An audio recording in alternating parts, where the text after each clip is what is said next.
ಮೀಸಲಾತಿ ಜಾರಿಗೆ ತರದಿದ್ದರೆ ಸಿಎಂ ಸಿದ್ದರಾಮಯ್ಯ ಕೂಡಲೇ ಅಧಿಕಾರದಿಂದ ಕೆಳಗಿಳಿಯಬೇಕು ಎಂದು ಒತ್ತಾಯಿಸಿ ದಲಿತ ಸಂಘರ್ಷ ಸಮಿತಿ ಸಂಚಾಲಕ ಜಯಣ್ಣ ಒತ್ತಾಯಿಸಿದ್ದಾರೆ. ಹೊಳಲ್ಕೆರೆಯ ದಲಿತ ಸಂಘರ್ಷ ಸಮಿತಿ ಒಳ ಮೀಸಲಾತಿ ಜಾರಿಗೆ ಆಗ್ರಹಿಸಿ ನಡೆಸಿದ ತಮಟೆ ಚಳುವಳಿ ಭಾಗವಹಿಸಿ ಮಾತನಾಡಿದರು.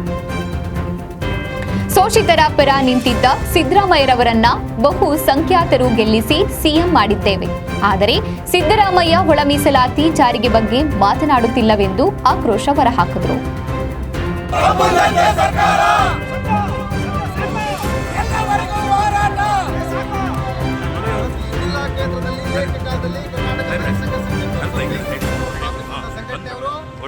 ಇವತ್ತು ಒಳ ಮೀಸಲಾತಿಯನ್ನ ಜಾರಿ ಮಾಡುವ ಸಲುವಾಗಿ ಸಿದ್ದರಾಮಯ್ಯನವರ ಸರ್ಕಾರದ ಮೇಲೆ ಒತ್ತಡ ಏರುವ ಸಲುವಾಗಿ ಇವತ್ತು ಪ್ರತಿಭಟನೆಯನ್ನು ಹಮ್ಮಿಕೊಂಡಿದ್ದೇವೆ.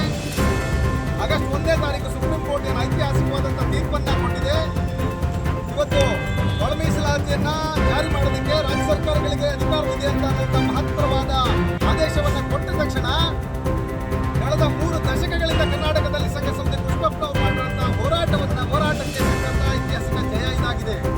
ಆದರೆ ಎಲ್ಲ ಶೋಷಿತ ವರ್ಗದವರ ಮತವನ್ನು ಪಡೆದು ಅಧಿಕಾರದಲ್ಲಿ ಕೂತಿರುವಂತಹ ಮಾನ್ಯ ಸಿದ್ದರಾಮಯ್ಯನವರು ನಮ್ಮ ನೋವನ್ನು ಖಂಡಿತ ತಿಳಿಬಲ್ಲರು ಅವರೇ ಆಗಿದ್ದಾರೆ. ನಮ್ಮ ನೋವಿಗೆ ಸ್ಪಂದಿಸ್ತಾರೆ, ಖಂಡಿತ ನಮ್ಮೆಲ್ಲ ನೋವಿಗೆ ಪರಿಹಾರವನ್ನು ಕಂಡುಕೊಡ್ತಾರೆ ಅಂತ ಹೇಳಿ ಮಹದಾಕಾಂಕ್ಷಿ ಇಟ್ಟು ಸಿದ್ದರಾಮಯ್ಯನವರಿಗೆ ಬಹುಮತಗಳನ್ನು ಕೊಟ್ಟು ಈ ಬಹುಜನರೆಲ್ಲ ಸೇರಿ ಗೆಲ್ಲಿಸಿದ್ರು.